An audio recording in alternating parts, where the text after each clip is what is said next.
இந்த பாருமா, சொல்லி கொடுத்த டயலாக தூசி ஒழுங்கா கரெக்டா பேசணும். புரியுதா? ஒரு நிமிஷம். இங்க நான் டைரக்டரா நீ டைரக்டரான்னு தெரிஞ்சே ஆகணும். நீதான் ஏன் பொண்ணுங்க ரிஹர்சலுக்கு வந்தா மைனர் செயினை வெளியே எடுத்து போட்டு போசா கொடுக்குறேன். சொல்லி கொடுப்போம். ஆக்டிங் சொல்லி கொடுத்தேன். இத பத்தியா? புரியுதா? ரெடி, ஆரம்பிக்கலாம். கரெக்டா சொல்லணும். அங்கிருந்து வா. இதாமா நம்ம குடி வந்திருக்கிற காம்பவுண்ட். ஆபீஸ் வேலை நேரத்துல கவனக்குறைவா நடந்துகிட்டது ஏன் தப்புதான். நீங்க சப் கலெக்டரா இருக்கிறதுனால தயவு செஞ்சு என்ன மன்னிச்சு விட்டுட்டீங்கன்னா நான் இந்த வேலையில மறுபடியும் நீடிச்சு இருக்க முடியும்.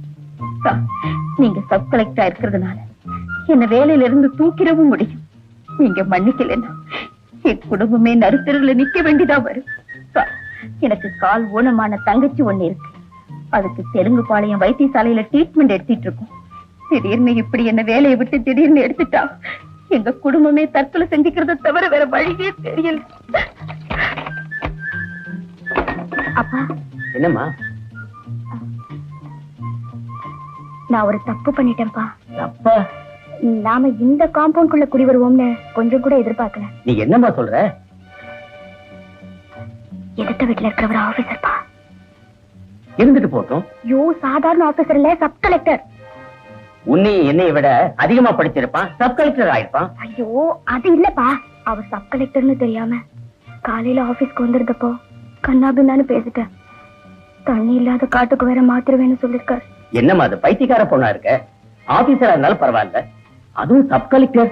அவர் சப் கலெக்டர்னு எனக்கு தெரியாதுப்பா. எவன்டா சப் கலெக்டர்? ஏடா கொலகார பசங்களா, இது என்ன மன நடத்தியா?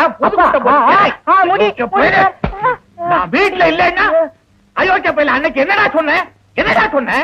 என்ன சொன்னீங்க? ஞாபகம் இல்லையே. இப்ப ஞாபகம் வந்துச்சா? இந்த பக்கம் வந்தா காலை உடைச்சிருவேன்னு சொன்னீங்க. இனிமே இந்த வீட்டு பக்கம் வந்தா எல்லாத்தையும் உடைச்சிருவேன்.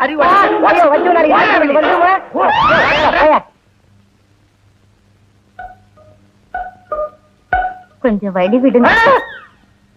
சொன்னா போதாதா, தொடணுமா? வா. வரட்டுமா? என்னது கன்னத்துல எல்லாம் தட்டிட்டு போறா?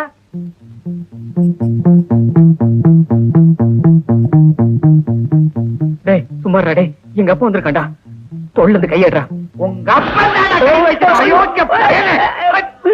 ஏண்டா, நான் வீட்டுல இல்லைன்னா ரோட்ல போறவனை எல்லாம் கூட்டிட்டு வந்து வீட்டுக்குள்ள கூத்தா அடிக்கிறேன்.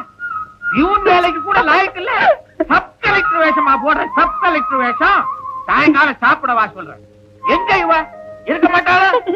ஏண்டா இன்னமா நிக்கிற?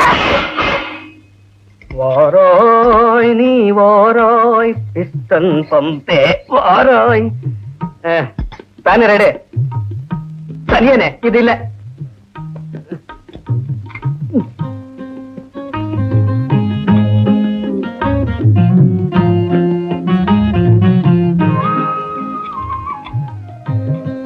அக்கா, பம்ப் ரிப்பேர், தண்ணி வரல. கிணத்துல தண்ணி எடுத்து மூஞ்ச கழுவு. தண்ணி வரலையா? அது சரி, சப் கலெக்டர் குடியிருக்கிற வீட்டுல எல்லாம் எப்படி தண்ணி வரும்? என்னங்க கூப்பிட்டீங்களா? ஆமா. உனக்கு முனிசிபல் ஆபீஸ் எங்க இருக்குன்னு தெரியுமா? தெரியும். அங்க இந்த கரண்ட் பில் கட்டுற இடம் தெரியுங்க. எப்படி என் ஜட்ஜ்மெண்ட்? நீ என்ன பண்ற? இங்க இருந்து நேரா முனிசிபல் ஆபீஸ் போற.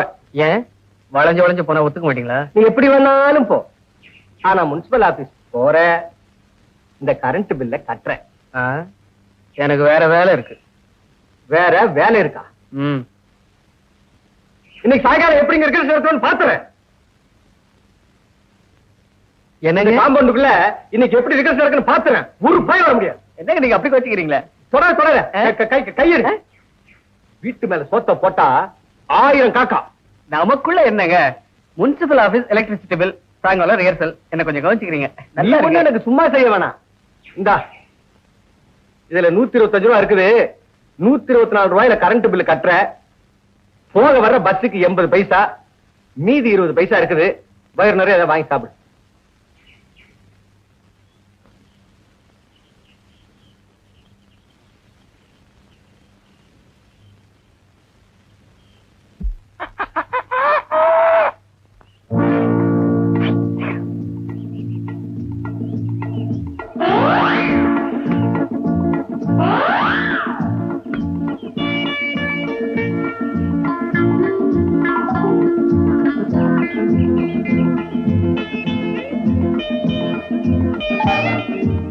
போலாம்.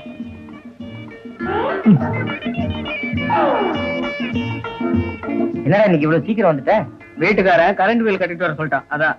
உங்க வீட்டுக்காரனாவது கரண்ட் பில் கட்ட சொல்றான், எங்க வீட்டுக்காரன் என்ன பாத்ரூமே கிளீன் பண்ண சொல்றான்டா.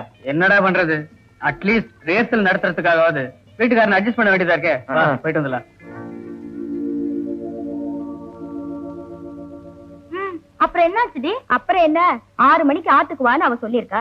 இவனும் 6 மணிக்கெல்லாம் ஆத்தங்கரையில போய் உட்கார்ந்துகிட்டு இருந்தான். 7:30 மணி வரைக்கும் இருந்துட்டு அவ வராததுனால வீட்டுக்கு போனா அவ அங்க உட்கார்ந்து இருந்தா. இவன் போய் அவளை கண்ணாபின்னான்னு சத்தம் போட்டிருக்கான். ஏன்னா அவனுக்கு தெரியாது ஐயர் பாஷையில ஆத்துக்கு வானா வீட்டுக்கு வாங்குறது. நேத்தியே நீ ஆரஸ்புரத்துக்கு வரலையா? நான் தான் வந்தேனே.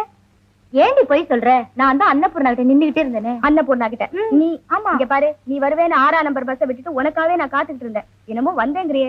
ரத்தின விநாயகர் கோயில் கிட்ட 1/2 மணி நேரமா வெயிட் பண்ணிட்டு இருந்தேன். அப்புறம் அந்த அறுவை கேஸ் ராகவும் வந்தான். அவன் அறுப்பானேன்னு நான் போயிட்டேன். நீ வேணும்னா கோகிலாவை கேட்டு பாரு. கோகிலா வேற கேட்கணுமா? அவதான் என் கூடயே இருந்தாலே. கேஜில 2 டிக்கெட் ரிசர்வ் பண்ணிட்டு உன்னை வந்து பார்த்தோம், காணோம். நேத்து யாரோ உன் மேல உரைச்சிட்டானாமே. ஆமா, நிஜம் தானா? Who is that man? That man from Ondipudur. Mister, ஏன் வாய் வச்சுட்டு சும்மா இருக்க முடியலையா? இது நாங்க கேட்க வேண்டிய கேள்வி. இத பாருங்க, ஒரு நாளைக்கு 1 மணி நேரமாவது வேலை செய்யணும். வேலை செய்யறோம் செய்யல, அத கேட்க நீ யாரு? நீ யாரா? நீ யாருன்னு அவரையே கேட்டியா? அவர் யாருன்னு தெரியுமா? இல்ல தெரியுமா? யாரா இருந்தா எனக்கு என்ன? எனக்கு ஒண்ணும் பயம் இல்ல. பயம் இல்லையா? யோ இவையா, நீதான் இந்த ஆபீஸ்ல பியூனு? ஆமாங்க. கூப்பிடு உங்க சூப்பர்னட்ட. எதுக்கு? எதுக்கா? இவர் யார் தெரியுமா? தெரியலீங்க. நல்ல வேலை, உடனே கூப்பிடு அவங்க சூப்பர்னட்ட. எதுக்குங்க? ஒரு சப் கலெக்டர் செக்கிங்க்கு வந்திருக்காரு. அவருக்கே இந்த ஆபீஸ்ல மரியாதை இல்லையா? வணக்கங்க. அவரையே பார்த்து நீ யாருன்னு கேட்ட இந்த பொண்ணு. கூப்பிடு அவங்க சூப்பர்னட்ட. அவர் இன்னும் வரலீங்க. அவரும் வரலையா?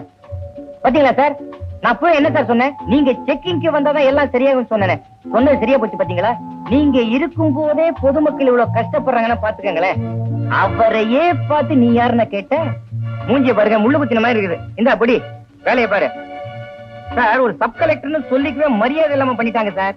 வேலையை பாரு. சார், அந்த அருக்காணி ஆவராம்பாளையத்துக்கு மாத்தின மாதிரி இந்த பொண்ணை தண்ணி இல்லாத காட்டுக்கு மாத்திட்டீங்கன்னா எல்லாம் சரியா போயிடும். ஆச்சா?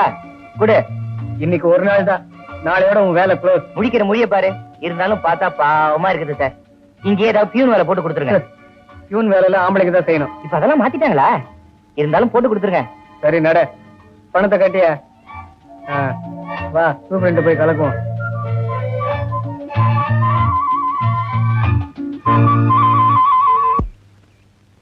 குறுக்கு தெரு வழியா கிறுக்கு பையன் ஓடி வராம.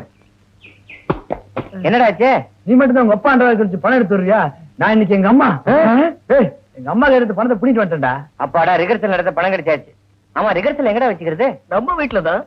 ஐயோ வாங்கடா, அன்னைக்கு உங்க அப்பா என்ன கண்ணா பண்ண திட்டாரு. டேய் சும்மாரா, எங்க அப்பா மேட்டுப்பாளையம் போயிருக்காரு. இன்னைக்கு ரிஹர்சல் நம்ம வீட்டுலதான் ஜாம் ஜாம் நடக்க போதே. 5 ரூபா. அம்மா, தாயே, யாராவது இருந்தா வாங்கடே. என்னப்பா? பசி உயிரே போகுது, ஏதாவது இருந்தா போடுங்களேன். ஏன்பா, நேத்து சுட்ட இட்லி இருக்கு, போட்டுமா? நேத்து சுட்டு இட்லியா? போற உயிர் பசியிலேயே போகுது. உன்னை பார்த்தா தான் திருவாத்தா மாதிரி தெரியுது. அப்புறம் ஏன்டா கோழி தின்னோ மாதிரி முடிச்சுக்கிட்டு நிக்கிற? மூஞ்ச பாரு. ஏண்டி, ஆஸ்பத்திரியில குழந்தைய கழுவும் போது மாத்தி தூக்கிட்டு வந்துட்டியா? ஒன்ன மாதிரியும் இல்ல, என்ன மாதிரியும் இல்ல. உன் பேச்சையும் கேட்க மாட்டேன்றா, என் பேச்சையும் கேட்க மாட்டேன்றான் மூதேவி. ஏங்க பையனை போட்டு சும்மா திட்டுறீங்க? அவன் பாவம் அடிபட்டுட்டு வந்து நிக்கிறான், அதுக்கு வசனப்படாமே. என்னது, அடிபட்ட மாதிரி நிக்கிறான்? அதுக்காக நான் விஷனப்படணுமா? விஷனப்படுறது மனசுக்குள்ளே படணும். அதுக்காக விழா எடுத்தா கொண்டாடுவாங்க? இந்த பார், இதோ பாருடி, மீட்டர் 46 ரூபாய் இப்படி கழிச்சு கொண்டாந்துருக்கான். என்னைக்காவது ஒரு நாளைக்காவது 4 ரூபாய் சம்பாதிச்சு கொண்டாந்து கொடுத்துருக்கானா? அடிச்சது அடிச்சானுங்களே, கைய கால அடிச்சு ஒடிச்சிருந்தா வீட்டுல வச்சா சோறு போட்டிருப்பேன். அதுல ஒண்ணு குறைச்ச இல்ல. போகும்போதே சொன்னேன்டி, இந்த சுப்பிரமணிய மகன் சட்டையை கிழிச்சுக்கிட்டு தெருவில் அலைய போறான்னு. அது ஒன்னதான் உன் மகன் உருப்படியா செஞ்சிருக்கான்.